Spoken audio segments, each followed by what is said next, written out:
Las medias de los flamencos, el loro pelado y la tortuga gigante son algunos de los cuentos que pueblan los sueños y la imaginación de generaciones de uruguayos.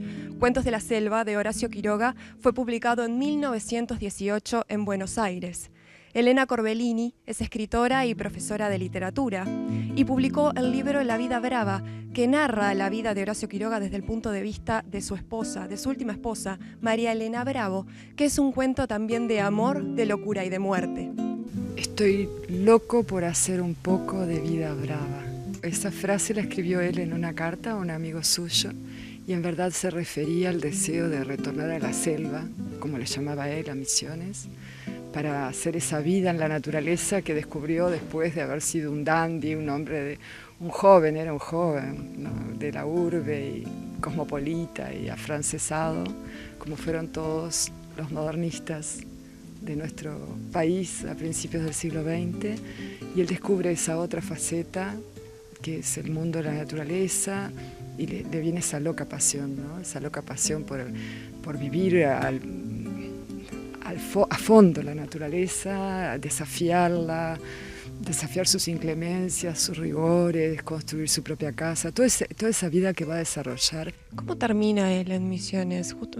Porque él nació en Salto, vivió un tiempo en Montevideo también, y ¿cómo termina él sintiendo esa pulsión de selva? Creo que primero tuvo la pulsión de naturaleza.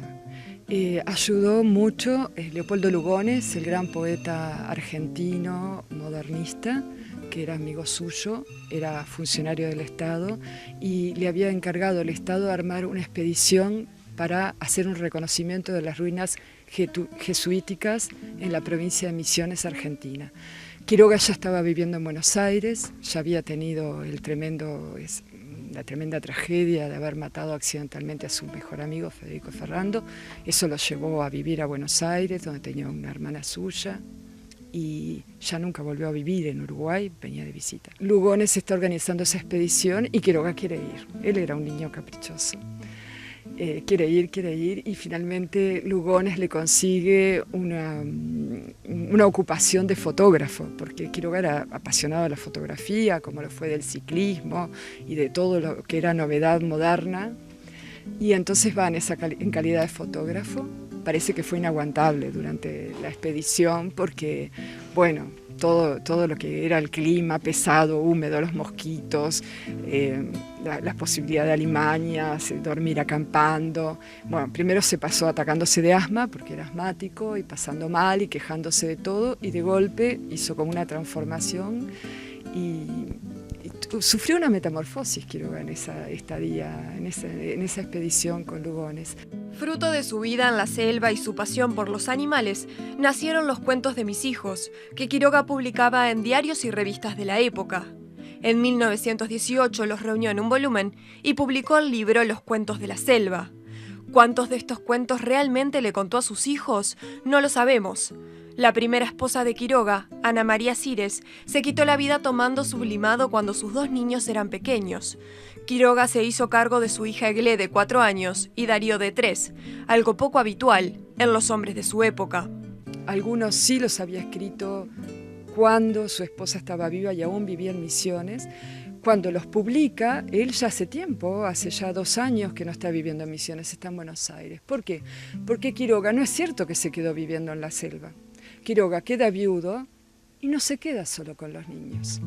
Digo, a mí algo que me quedó muy claro cuando escribí La vida brava, la novela, es que para él el proyecto de vivir en la selva era un proyecto de pareja. O sea que los cuentos los publica en la ciudad, los publica en Buenos Aires.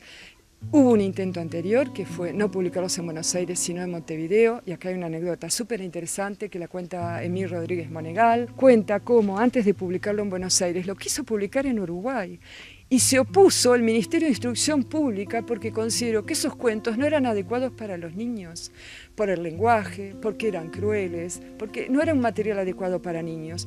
Y él, una vez más, se enfurece con la burocracia, y Rodríguez Monegal lo dice también, ¿no?, esta burocracia que nunca entiende, digamos. Lo publica, cuidémonos de esto de la burocracia que no entiende, porque se siguen repitiendo los males.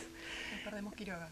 En ese momento nos perdimos Quiroga, él publica con su amigo, bueno, su editor amigo, publican en Buenos Aires y tiene un éxito enorme el libro. O sea que lo que al Ministerio de Instrucción Pública uruguayo le parecía que era inadecuado, no pertinente para niños, a los padres y a los niños les pareció encantador. Se agotó la edición, hubo otra.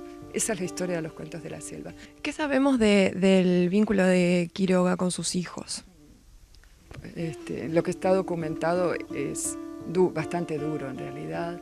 Hay una frase interesante que la cuenta Rodríguez Monegal. Rodríguez Monegal tuvo una relación directa con Quiroga y con los hijos de Quiroga. Y en un momento Darío, el hijo varón, muchos años después, le dice, la idea es esta, no siempre un escritor es un buen padre. Un poco la idea es que si bien fue un padre que se preocupó enormemente, a ver, un hombre que queda viudo en esa época, pensemos, ese año 1915 muere la esposa y queda solo con los niños.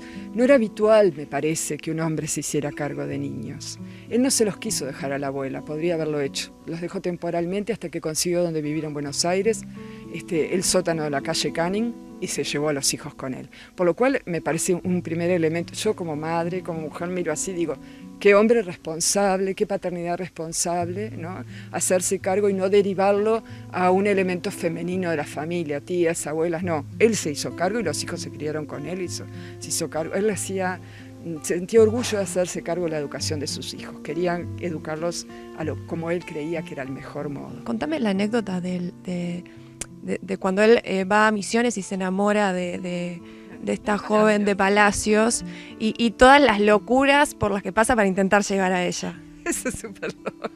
Es un loco, perdón que hable así, parece que hablo de un amigo, pero es un loco. Él lo cuenta en la novela Pasado Amor. A ver, él escribió 2 novelas de amor. El tema del amor en Quiroga es central. Siempre se ha hecho énfasis en la muerte, ¿no? Pero son su primer libro exitoso.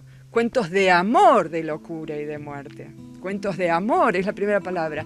Él era un enamorado fatal. Él se enamoraba a fondo y iba contra todo.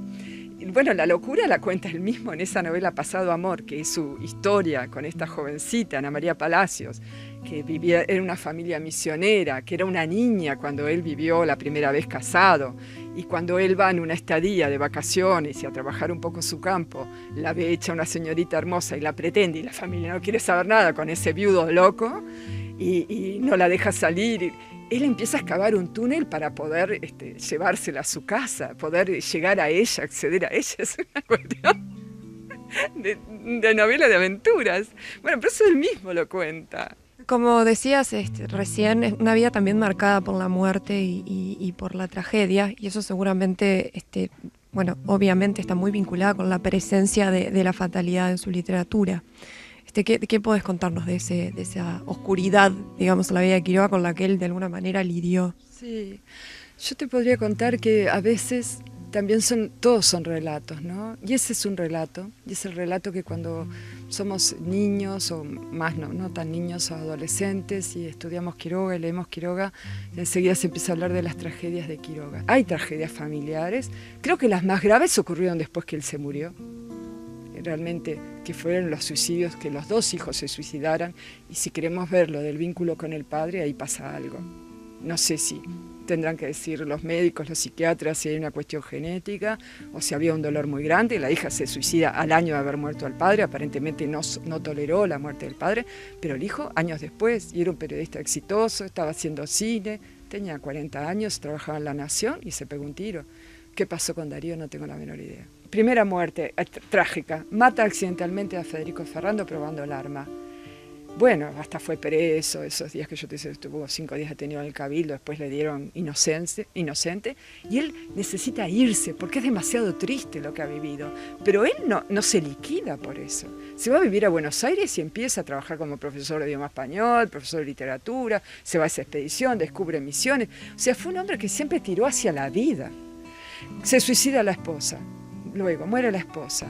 ¿qué hace? Y vuelta a empezar. Acá no puedo seguir, bueno, voy a Buenos Aires, retoma sus tareas de escritor, las tertulias, se reúne con la gente. Era bromista, era muy querido por los amigos. O sea, yo lo veo un hombre sumamente vital. Finalmente, decir se suicidó, para mí, una eutanasia.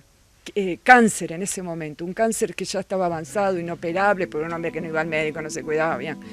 Que lo que quiso hacer fue abreviar acortar su sufrimiento, no fue acabar con su vida. Si él tenía planes, le escribía a don Isidoro Escalera, póngale veneno para las hormigas, ya vuelvo para allá. ¿Por qué creía que lo iban a operar? Cuando supo que no, bien. Y es maravilloso porque uno siempre puede volver a leer a Quiroga. Siempre encontrás algo, un tema, una idea. He jugado en la escritura. Él quiso hacer una escritura jugada con su vida, y él metió su vida en la escritura, su aventura en la escritura, sus locas pasiones en la escritura, sus historias con sus animales, con sus hijos en la escritura. Y eso le da, mira, me erizo, porque eso le da una carga vivencial y unas ganas de estar ahí en contacto con él, que no pasa con todos los escritores ni con todos los libros. Entonces creo que tenemos un gran orgullo, este país, de haber tenido a Horacio Quiroga, que lo compartimos con la Argentina, es uruguayo argentino, porque, bueno, hijo de argentino y vivió buena parte de su vida allá, pero es nuestro, es muy nuestro, y es formidable en cualquier lugar del mundo.